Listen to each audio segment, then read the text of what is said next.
Hi friends, మీరు చూస్తున్నారు creative videos RS. Previous క్లాస్లో సి లాంగ్వేజ్ స్ట్రక్చర్ నేర్చుకున్నాం. ఇప్పుడు ప్రజెంట్ క్లాస్లో ఇన్పుట్ అవుట్పుట్ ఫంక్షన్స్ అంటే మనం యూజ్ చేసే ఇన్పుట్ అవుట్పుట్ ఫంక్షన్స్. ఇవి బేసిక్గా ఇన్పుట్ అవుట్పుట్ ఫంక్షన్స్ అనేది టూ టైప్స్లో ఉంటాయి.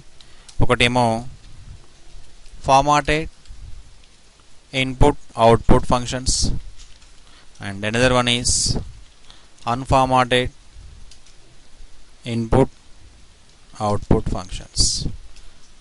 So formatted అంటే that means formatted అంటే స్పెషల్ ఇన్ఫర్మేషన్, అంటే ఇన్ఫర్మేషన్ అనేది వేరియబుల్లోకి వెళ్ళాలి ఆర్ అవుట్పుట్ చేయడానికి ఒక స్పెసిఫిక్ ఫార్మాట్ అనేది కంపల్సరీ మెన్షన్ చేయాలి. అది మనకి ఫర్దర్లో తెలుస్తుంది. అన్ఫార్మాటెడ్ అంటే ఎలాంటి ఫార్మాట్స్ లేకుండా డైరెక్ట్లీ స్ట్రింగ్ ఫార్మాట్లో స్టోర్ అవుతాయి అన్నమాట. అంటే ఫార్మాటెడ్ ఫంక్షన్స్ యూజ్ చేసుకుంటే స్పెసిఫిక్ ఫార్మాట్లో యూజ్ చేసుకోవచ్చు.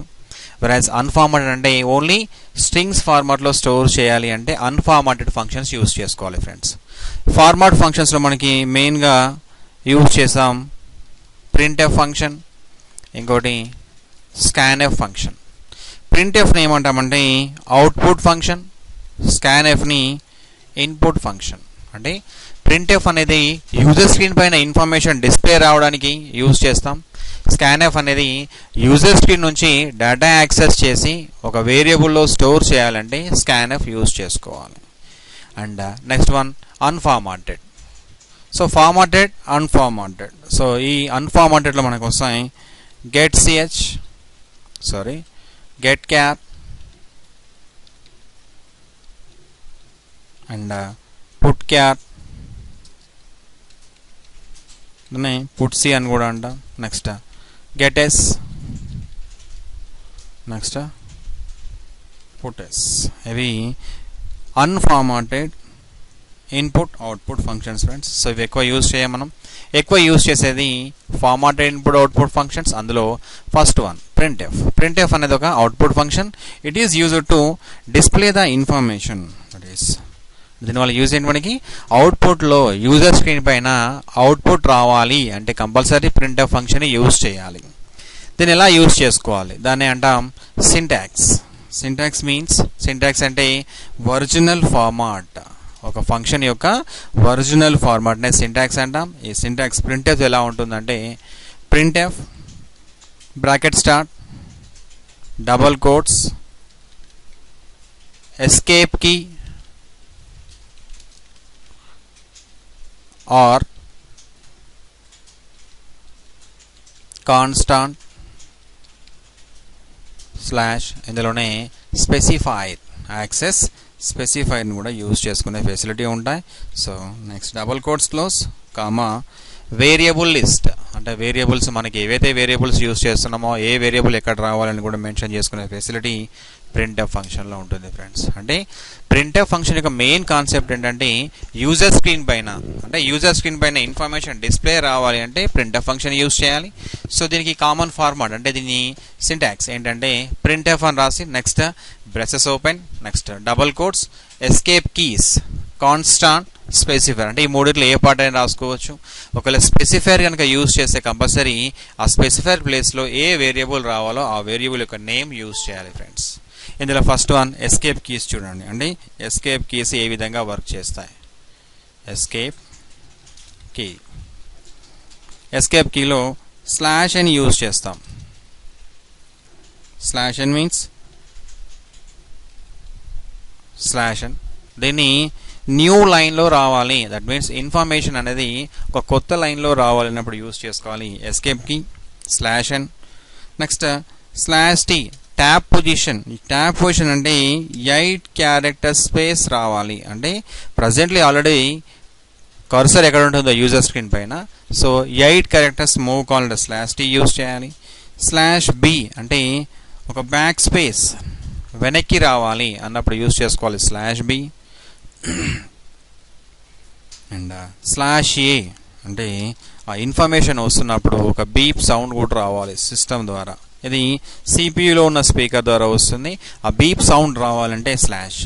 సో డౌట్ రావచ్చు, ఈ slash n, slash t, slash b, slash ఎందుకు యూజ్ చేయాలి, దేని గురించి యూజ్ చేయాలి అంటే ప్రింట్ఎఫ్ ఫంక్షన్ ఏం చేస్తుంది అంటే బై డిఫాల్ట్ ఇది సేమ్ కర్సర్ ఎక్కడ ఉంటుందో అదే ప్లేస్లో డిస్ప్లే చేస్తుంది. అంటే మనం ఎస్కేప్కి ఏది యూజ్ చేయకుంటే సపోజ్ కర్సర్ ఎక్కడ ఉందో అదే ప్లేస్లో మళ్ళీ నెక్స్ట్ లైన్ డిస్ప్లే చేస్తుంది. ఒకవేళ స్లాష్ అని కనుక యూజ్ చేస్తే న్యూ లైన్ కొత్త లైన్లో వచ్చే ఇన్ఫర్మేషన్ని న్యూ లైన్లో డిస్ప్లే చేస్తుంది. అదే స్లాష్ టీ యూజ్ చేస్తే ప్రజెంట్లీ ఉన్న పొజిషన్ నుంచి 8 క్యారెక్టర్స్ మూవ్ అవుతాయి. స్లాష్ బి అంటే బ్యాక్ స్పేస్, అంటే ఒక స్పేస్ బ్యాక్ వచ్చేస్తుంది. స్లాష్ ఏ అంటే బీప్ సౌండ్ వస్తుంది ఫ్రెండ్స్. ఇది ఎస్కేప్ కీస్. నెక్స్ట్ కాన్స్టాంట్ అంటే సపోజ్ మనకి ఇన్ఫర్మేషన్ యాజ్ ఇట్ ఈస్గా డిస్ప్లే రావాలి అనుకుంటున్నాను ప్రింటింగ్లో, అంటే ప్రింట్లో కాన్స్టాంట్ అలాగే రావాలి. సో అప్పుడు యూజ్ చేసుకోవాలి కాన్స్టాంట్. ఈ కాన్స్టాంట్ ఏంటంటే మనకు కావాల్సిన same information, suppose welcome to C language అని రాయాలి అవుట్పుట్లో ఉన్నప్పుడు. దీన్ని డబల్ కోట్స్లో వెల్కమ్ టు సి లాంగ్వేజ్ అని మెన్షన్ చేయాలి. సో మీరు ఎలా మెన్షన్ చేస్తారో సేమ్ యాజ్ ఇట్ ఈస్గా అవుట్పుట్లో అదే విధంగా వస్తుంది. దీన్నే కాన్స్టాంట్ అంటాం. నెక్స్ట్ స్పెసిఫైర్స్ ఏంటంటే మనకు టోటల్ని స్పెసిఫైర్స్ ఉంటాయి. దట్ ఈస్ మనం యూజ్ చేసే వేరియబుల్. సపోజ్ మీరు ఇంటీజర్ వేరియబుల్ కనుక యూజ్ చేస్తే స్పెసిఫైర్ మెన్షన్ చేసుకోవాలి %d. వెరాస్ క్యారెక్టర్ కనుక మెన్షన్ చేస్తే %c, that is single character. And strings కనుక అయితే %s యూజ్ చేయాలి. నెక్స్ట్ ఫ్లోట్ వేరియబుల్ అయితే %f. నెక్స్ట్ డబల్ వేరియబుల్ అయితే %ld. సో ఇలా మీకు ఏ విధంగా స్పెసిఫైర్ అంటే ఏ వేరియబుల్ యూజ్ చేస్తున్నాం, ఏ వేరియబుల్ అక్కడ అవుట్పుట్ రావాలి అంటే ఆ వేరియబుల్ యొక్క డేటా టైప్ కంపల్సరీ మెన్షన్ చేసుకోవాలి. So integer %d, character %c means single character. Versus group of characters అంటే స్ట్రింగ్స్ని మనం అవుట్పుట్ చేయాలి అంటే స్పెసిఫైర్ మెన్షన్ చేసుకోవాలి %s. Float type of values రావాలి అంటే %f. Double data type values రావాలంటే %ld.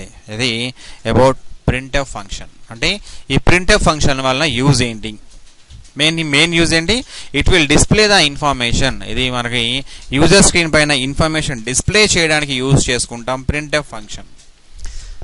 The next one is scanf. So okay friends, ఇది printf function. Next one is scanf అనేది ఇన్పుట్ ఫంక్షన్. అంటే డేటా అనేది కీబోర్డ్ ద్వారా, that is ఇక్కడ మనం యూజ్ చేసే standard input device keyboard. So keyboard ద్వారా డేటా రావాలంటే స్కాన్ఎఫ్ ఫంక్షన్ యూజ్ చేయాలి. దీని సింటాక్స్ అంటే దీన్ని ఎలా రాయాలి, ఒరిజినల్ ఫార్మాట్ ఏంటి, ఎలా రాయాలి friends.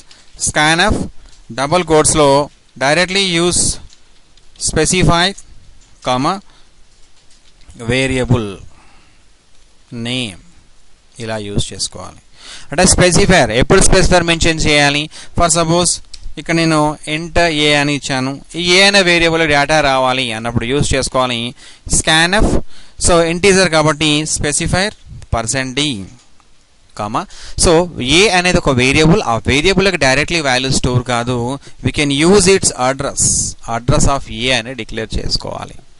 And we can use for all variables address but not for strings. అంటే క్యారెక్టర్లో స్ట్రింగ్స్ కనుక స్టోర్ చేస్తే ఆ స్ట్రింగ్స్కి అడ్రస్ యూజ్ చేయాల్సిన అవసరం లేదు. ఇంటీజర్ కానీ సింగిల్ క్యారెక్టర్ కానీ ఫ్లోట్ కానీ డబుల్ కానీ ఏది ఇచ్చినా కూడా అడ్రస్ అనేది కంపల్సరీ మెన్షన్ చేయాలి. Because the values will stored in different various addresses in RAM. వేరియబుల్లో ఆ వాల్యూస్ అన్ని కూడా ఒక్కొక్క అడ్రస్లో స్టోర్ అయిపోతాయి. సో కంపల్సరీ అడ్రస్ యూజ్ చేయాలి ఫ్రెండ్స్. ఓకే ఫ్రెండ్స్, ఇది ప్రింట్ఎఫ్ స్కాన్ఎఫ్ గురించి some class. So in our next class we will discuss about programming, ఎలా ప్రోగ్రామ్ రాయాలి, ప్రింట్ఎఫ్ ఏంటి, స్కాన్ఎఫ్ ఏంటి. ఓకే ఫ్రెండ్స్, ఈ వీడియో మీకు నచ్చినట్లయితే సబ్స్క్రైబ్ చేసుకోండి, అలాగే షేర్ చేయండి. Thank you friends.